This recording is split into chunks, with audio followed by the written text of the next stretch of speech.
Gather round, gather round. Ladies and gentlemen, please turn your attention to the center of the stage, where I'd like to introduce to you the one, the only, the incomparable. And welcome to Austin James Unleashed. I am Austin James, and thank you so much for tuning in. We have a lot of people to talk to on this show, and we hope you enjoy it. We have a lot of things planned as well. So one of our guests is this guy right here. He is a colleague of mine, dear friend. We've been knowing each other for about 2 hours. Who are you again? Yeah. Nice to meet you. Right, yeah. I got to check my shirt. Oh, it's Austin James. But his name is Scott Ennis, and he has been in radio since 1912. And he's been doing all kinds of stuff, I think maybe for cartoons or whatever. We're going to talk about it. Scott, how are you? I'm doing good. Good to see I you love the again. hat. Oh, thank you. It's my. I bet with that kind of hat you get a free bowl of soup, right? Yeah. You remember that line in Caddyshack? There you go. Oh, there yeah. you go. So, and I stole it. I got that going for me, which Barney. is nice. Yeah, exactly. No, this is. I love this hat. This is what. What's his name for the did the All in the Family. The writer Norman Lear. I'll be darned. I fell in love when I saw Norman Lear wear this hat, and I said, I wonder if I could wear this hat. And I put it on, and you feel it. Yeah. You're a hat guy. Yeah. You put it on, you go, yep, that's me. That's my new look. So I've been doing this for about 3 years now, but it still doesn't keep your job. It'll. Right. They don't care about your hat. No. But yeah, you and I have been knowing each other since Marconi. Yes. Yes. And macaroni. So. I thought it was the macaroni award. Absolutely, yeah, because you won the macaroni and you do the macaroni. Yes. Or and that's what it's called, yeah, right? you that do the dance? macaroni and you turn yourself around. Right, that's Yeah, it. Yeah. Or that was something else. But anyway, no, but we wanted to sit down and talk. There are a lot of things happening that you've been involved with. But I want to know, do they wear that kind of hat, the guys in your hometown in Missouri? Do they No, wear those absolutely hats? they don't. No, in fact, it's an embarrassment to them when I come back. But that's another story. But no, But your hometown my is- hometown is Missouri, Poplar Bluff, Missouri. Poplar Bluff, I am yeah. a born-again Poplar Bluff mule. I love the mules. When I get to go home, which I'm going home soon to do some of my Comic-Cons and sign Scooby-Doo pictures and stuff. It's always good to go back to Missouri and be a part of that deal. And so many stars are from Missouri, and so. Rush Limbaugh was from Cape Greetings, Girardeau. conversationalist all across the fruited plains. He was from Cape Girardeau. Cape Girardeau, And yes. the fact of the matter. Yeah.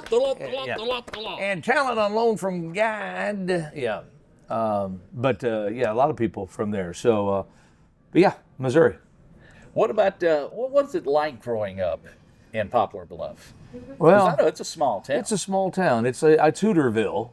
It's a little bit bigger than Hooterville. You know what I find unique is when I go back, because I go back every year to do a charity. My mother died an addict, bless her heart, and so I go back every year and I raise money for Recycling Grace Women's Center, and it's a center that my Aunt Karen, my mother's sister, they got together and put together with Sandra Mick, and it's a home for women trying to be addiction free. So I came on board 10 years ago to do an event every year called the Scott Ennis Songs and Stories Gala.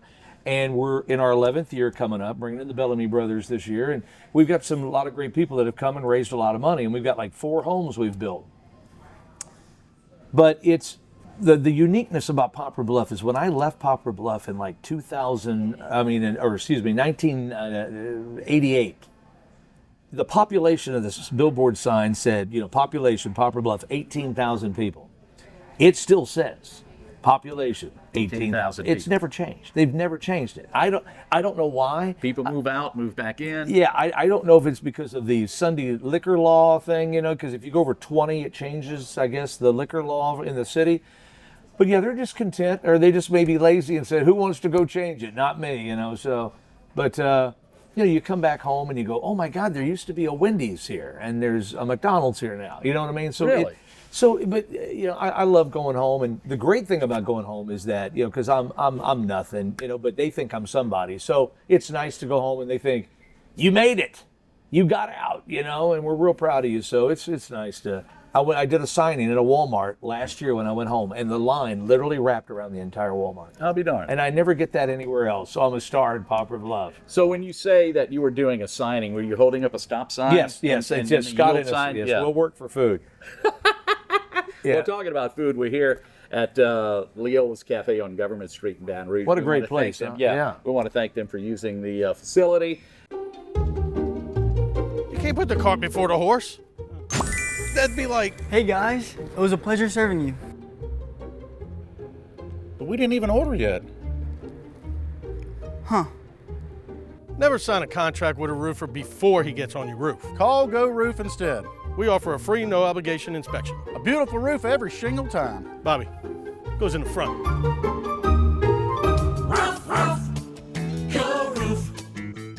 Do you think growing up in a small town like that, Scott, kind of fueled your desire to be in radio, Yes. want to branch out? And because I know you loved cartoons growing up as a kid.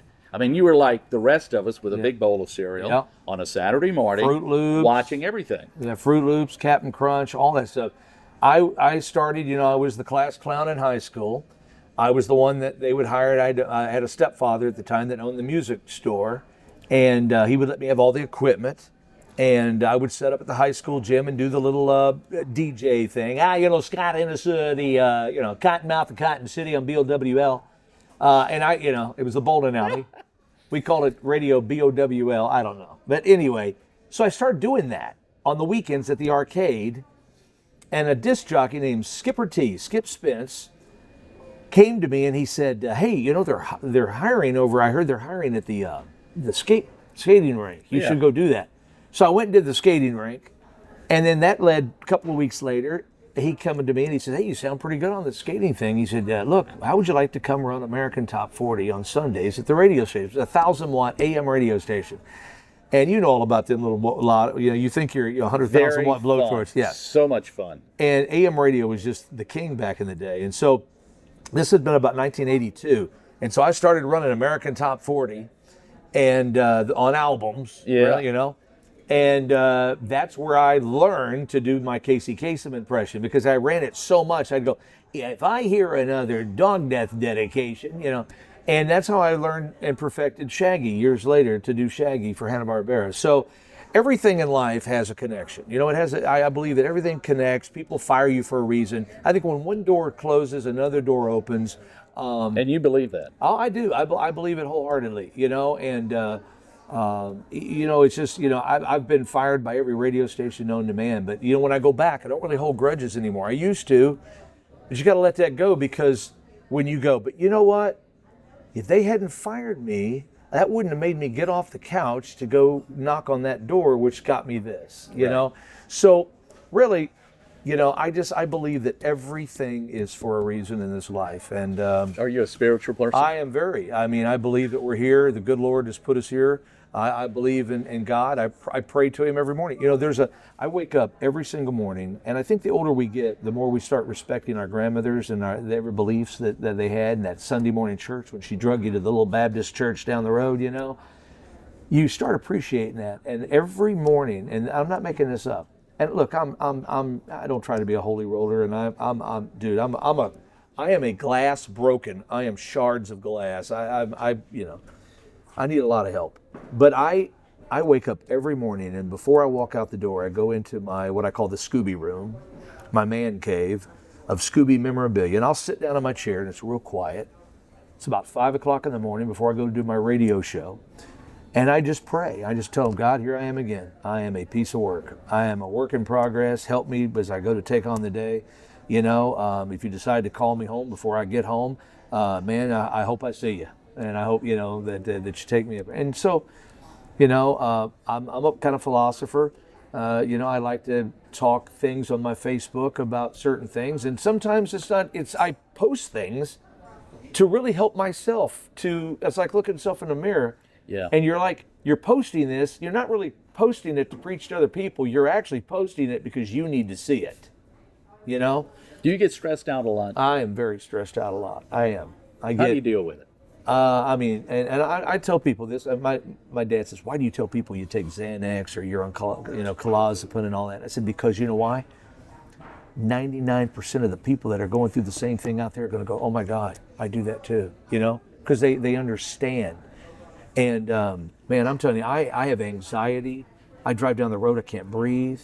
I got I do way too much. I do all these events. I do voice work. I do this. I do that. I'm on the road, and Is it because you're driving that you have the shortness of breath? No, it's just all the things it's going through your overwhelmed. mind? Yes. Like right now, I'll tell you this, Austin. I woke up this morning and I have so many events and things going through my mind. I can no longer remember them. I take posters like this that I've got my little posters, and I use the backs of them. And I will start writing. Okay, don't forget to call this guy. Oh, you got to do this. Don't forget, in 6 months, I got to remind myself of that. And I start getting overwhelmed, and sometimes I have to just sit back. I can't breathe. I was up here at Letterman's Blueprint 20 minutes before I came in here. And I was telling Randy up there everything I got going on because he's helping me with a lot of printing. And I just stopped talking. And I just stood there for a second. He goes, "Are you all right?" And I said, I need to go walk. And so I literally walked outside and I just walked around for 10 minutes. He walked out. He says, "You all right?" I said, "Yeah." I had to breathe. My mind can't keep up with all this stuff, you know? So, and then you called, thank God. And I was like, I'm good.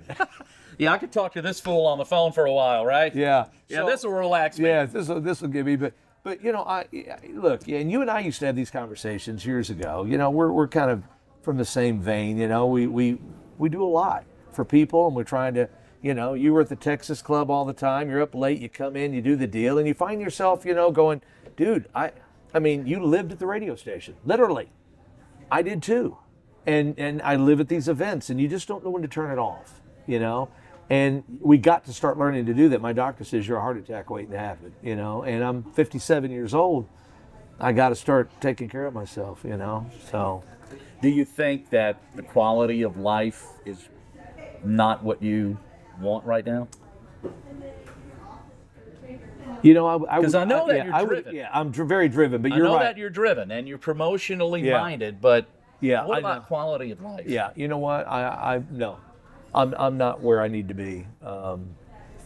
I got a lot of things that I got to fix. I got a lot of things that I've got to change. I've got to change the way I do some of these events and go to smaller events. You know, less is more. My father tells me all the time, Scotty, less is more. And I didn't understand that growing up because he's always said it. But there's a lot to be said for getting really the same result for half of the effort. You know. Me, I was flipping homes a couple of years ago, and my realtor goes, "Okay, we're gonna have a problem here. You're putting too much into the home, but you're not gonna get that back out of it." And it took me a while until I finally lost $100 grand on a home that I realized what she was talking about. You don't need to put wood floors down in a DHL home. I'm just saying, you know, and I'm doing that. So I had to train myself, you know, because I just like to do things. Oh, what it would look like if we changed this, we put chandeliers here, and you're like, look, the home's a $150,000 home, you've already put 90 in it. You're not gonna get that out of it, you know? So yeah, I'm driven, I'm over the top, and I just gotta learn to just hold. What's up? What's happening? Chilling with a couple of cool guys. You? Chilling and watching some tube. Hold on. Did you do it? Hold on. Did you do it? Roof's up. Hold on. Roof's up? Roof's up! Roof's up! Hold on. Hold on. Hold on. Beautiful roof every single time. True. True. What do you do to relax? When you have time? I'll tell you what has really helped me is I've recently picked up doing the Comic-Cons. You know, I go in city to city. And for those who don't know know, what Comic-Con is, what is that? Well, Comic-Con's basically, it's a geek fest of every comic book character, anime character, all your TV, radio stars, anybody that comes together, and you got vendors and fans get to go meet their people. It's kind of like the Country Music Festival in Nashville. It's all country music stars. You get to go meet them, take pictures with them. Well, this is more of a Hollywood type version of that, but they're all over the country. And I go and I sign, and for those of the people that don't know, you know, I do the voice of Scooby-Doo and Shaggy and all these cartoon characters for Hanna-Barbera.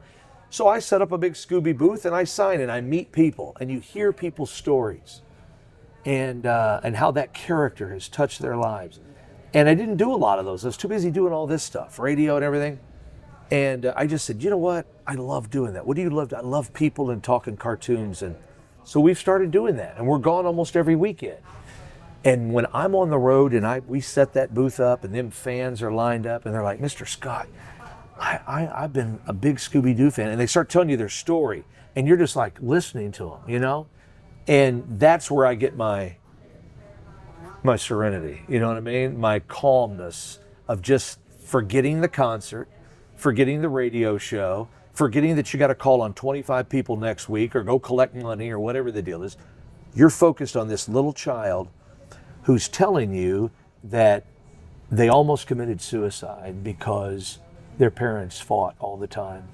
And Scooby-Doo saved them because they would crawl under the bed and they would watch a Scooby-Doo episode so they wouldn't hear the fighting going on in their house. So when you're hearing that story, everything that you got going on in your world becomes minute to that story. Is that something you can relate to? I can relate to that. I had a kid just do that last week, told me that whole story. And had a, you know, and I'd shared a story in El Paso this last week, and a lady came up and said the reason she was at the con was because her husband, who rode dirt bikes, was over the top Scooby fan. And she finally got the nerve to come to see me because she knew her husband would have wanted her to, and that he had fallen off a cliff and killed himself.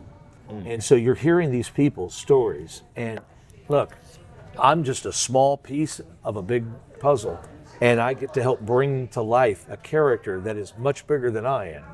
But I get to step into those paws for just, you know, an hour or 5 hours in that day and make these children laugh, and these people in here, how, you know, had a lady in Texas, outside of Dallas. She just came up to me and she was trembling so hard she could not quit crying. And her husband was an over-the-top Scooby fan, everything he collected. And she came on behalf, because they were coming together to see me, but she was coming because he wanted to come. But he died of cancer 2 weeks prior. So she brought a stuffed animal, and I signed it, and you know, and so, but they're crying because I'm a connection to that loved one. Right. You know? You're And, a conduit yes, to that. you are. And so, you know, I love people. You love people, you know, and that's what we're here. We're here to make other people's lives better. And sometimes, my dad told me this. He says, you're so busy saving the world, you can't save yourself. And I will probably die doing that, you know. When I die, I hope that just somebody says, you know, I got to tell you, he saved everybody but himself. And I'll be okay with that, Yeah. you know, so. Well, I hope you don't die before a Cajun country. Well, I don't either, because Yeah. I'm going to need some ticket sales. We're going to... Hopefully so. Kill me. Well, you have a great lineup for this. Dude. This is happening Memorial Day weekend Huge. at North Park in Denham. We're recording this on April 16th, and this is going to be a great event for you. Dude, you know, when you put Chase Matthew, who Nashville has called like the next big deal. So he's on Friday night, okay, and then you got Parrish County Line, okay, all big local. You got the Lauren Lee Band. We're going to do an after party with the Texas Club, not at the Texas Club, but you'll fit in there. We're going to be playing music, do big line dances after the show. Then Saturday, you got Clay Walker. Sawyer Brown is co-headlining this. Yeah. Dude, I mean, Sawyer Brown, you know, they won Star Search in the late 80s with Ed McMahon. They're just huge. And then Chase Tyler is really emceeing the event on top of performing. And you and Mark have the same kind of hat. We do, actually. Yeah, and the that's, lead singer for Sawyer Brown. Yes. So, you know, he's great. Betty's being bad. You know. And then Sunday. Gypsy's on Parade, Oh. man. Great song. Absolutely the best song See? in the world. Yeah.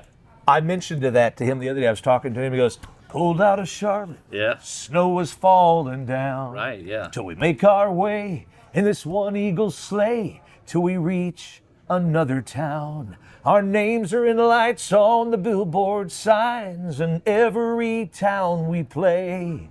And all that we get are tears of regret for being gypsies.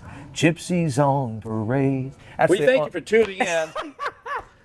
That was Scott Ennis doing Mark. What is Mark's last name? I forgot. Mark Miller. Mark Miller. Yes. Mark Miller was Sawyer What a Brown. great guy, too. Yeah, I've met him. He's fantastic. Now, And then Justin Moore on Sunday too. Right, that's the one big of the guy big, on the big, Sunday, and yeah. you got Lane Hardy and Joe and Nichols. Joe Nichols sells out Yeah. the Texas Club every time he plays it. Absolutely. Chase Tyler Band. Yep. All of these guys. Kendall Now, Schaefer, Thomas Kane, Ben Ragsdale. I want you to put a bug in Clay Walker's ear. All right. Okay. I personally want to hear Change by Clay Walker. You Amazing and I song. are two of the. Dude, that is Amazing like, song. if not his best song. I think so. I think so too. And it doesn't sound like something that Clay Walker has ever done before. You know what's funny? Is I hear a little bit of Beatles in Yeah. there, Electric Light Orchestra, yeah. and also George Strait. Yeah. I mean, I know that's a hodgepodge, Yeah. a chili of different artists and tastes. Absolutely. But that song changes incredible. Yes. So if you get a chance, folks, watch or look up Change on Yes. YouTube with Clay Walker. And Gypsies on Parade too. We're talking about Gypsies on Parade, and it's funny that Austin brings that up. It really wasn't a big hit. It was an album cut. yeah. But that's my favorite song Yeah. of all time. And when I mentioned that to him the other day, when I sang that little piece for him too, he goes, "Wow, nobody ever remembers that song." He goes, "I said, you have to promise me if I book you for this show, you've got to dedicate me that song to play." Do you think Soggy Brown's going to do all these years? Oh, absolutely. Yeah, because by Mac McAnally? Yeah, that's one of their signature songs. You know, Mac, you probably know this because you're in voices and that kind of thing. Like I ain't telling you, Scoop. Yeah. Sorry, had to do it. But anyway, Mac McAnally got the chance to voice the Bison in Country Bear Jamboree Really? at Disney World. I'll be there. So they're rethinking the whole Country Bear Jamboree, and he's voicing. I think it may be the bison or maybe the main bear on stage. I think it's the main bear on stage, but Mac McAnally is going to be that voice, and I can't wait to go back to Disney World just to sit there. You're a Disney and World listen. nut. Well, the thing is, I'm a huge Mac McAnally fan. Yeah. I've never met him. I've always wanted to, but they say never meet your heroes. Yeah. But sometimes I don't believe Yeah, that. no, I disagree with that. I mean, Reba McEntire, Dolly Parton. I mean, I've met them a million times, and I'm more impressed meeting them in person. You know, you're talking about these characters in amusement parks. I voiced the Popeye ride at Universal Studios, and then I did all the Scooby ride, black rides through the years, and Shaggy, Scooby, Scrappy Doo. And did you get a chance to ride it? Oh, and hurt yourself? yeah, dude, I just kept riding it. I'm like, honey, you go ride all the road. I'm just going to keep riding the black ride here, you know. And they must have thought you were nuts, Yes. riding on that. But you want to know, the one ride I never got a chance to ride that I really was fun to know that I voiced is I got a call one day from the Hershin family, which owns Dollywood and Silver Dollar City. And it was Mr. Hershin. And they asked me, he says, Scott, this is, I forgot what the name was. But he said, he goes, I got a favor to ask of you. He says, we're coming up with a new ride at Dollywood. And he said, it's going to be, it's called the River Rapids ride. I've heard It's a water ride. And he says, people get soaked on it. They shoot each other, with water guns going down. He says, but we've got a character that you never see, but you hear him. He's the ranger. And he's warning everybody as you're waiting in line that the beavers have built a dam and that you're going to get wet. And so he says, we're thinking maybe a Shaggy type voice. Well, how would that sound? And so they had sent me this little dummy script. He says, and so I did. They're on the phone. And by the way, he goes, I heard this lady talking in the background. And but she never really said anything like of a lot. He did all the talking. And so I went in, I was doing the whole, this is Ranger, you're going to get wet up there. The beavers have, dammed up the deal. And I said, he goes, can we get away with that? With the licensing and all that? I'm thinking, I heard this girl going, well, we can work all that out. I said, well, I wouldn't say zoinks or you got Shaggy doing it then. He goes, and then this woman says, she goes, well, it's more of a Barney Fife character. Oh, well. And I said, and I realized, I said, is that Dolly Parton? Yeah. And she says, well, I am today. And Dolly was sitting in this meeting. And I'm like, oh my God, I got Dolly Parton in one ear and the Hershin in the other. And he goes, and you're thinking you have to be Barney Fife. So he goes, I said, Barney's who needs to voice that. I said, can you? And I said, she goes, well, we can't. I mean, and he had already passed. Okay. Yeah. So I said, well, let's just stay away from the nip it in the bud and let's just do a Barney voice on it. She goes, well, how would that sound? Yep, I'm telling you right now, those beavers have built a big dam, and you're going to get wet. Now, Breaker 19, we got to get, this is Ranger Roger, and I'm telling you right now, those beavers are going to screw everything up. And she said, I'm sold, and And the Hershin family said, dude, I'm all for it. Let's just do that. And 2 days later, I was in the studio voicing it all in Barney Fife style. I'll be darned. And it ran for 10 years. Last year, they just So closed. this was a while back. 10 years ago. And they closed the ride down. Amazing. Just this last year and built something else, rethemed it. But Yeah. to do that, and I actually had her laughing because she was real big with the Speck Rhodes. Remember Speck on the Porter Wagner Dolly Parton show? Yeah. Hello, Sadie. Yeah, this is Speck. Well, no, I'm down here in Poplar Bluff, Missouri. He was from Poplar Bluff. And so, but I built a puppet and I would take out on the road when I did a children's show years ago, and I called it Speck. And I asked the family if I could use his name and his likeness. And they said, dude, what an honor. So I never thought, I was kicking myself in the butt because if I had done the Speck voice for Dolly, because she was in Rhinestone with Speck and loved Speck, I bet she would have picked Speck if I look back on it, you know what I mean? Because, Speck had been like, yeah, hello, this is Speck. No, I'm down here, no Ranger Speck. Yeah, no, we got us a beaver problem. They're going to, I think she would have died laughing. But anyway, so yeah, doing the voices. I know you go to Disney all the time, and I went this last summer and swore I'd never go again. But dude, I swear, it's a different world. Because it was hot. It was hot. Yeah. Yeah, July 12th. I mean, there's no fan. I mean, Hi, I'm Tommy with Go Roof. Some people think our commercials are silly, so here's one like all the rest. Here's Mike next to a truck. Here's Bobby on a roof. Here's Dane with a customer. Here's me with a kid. Call us today for a quality roof and a 2-year workmanship guarantee. Roof's up. Whose kid is this? And I know you don't like phones and stuff, with apps and all that stuff. Yeah, I'm not an app You're guy, kind of yeah. old school. But with going to Disney World, you have to have an app to do this. dude, I had to my wife had to run everything. I Yeah. mean, we're like scanning things, and if you don't have your phone, don't plan on going to Disney. I'm just telling you right now, because now they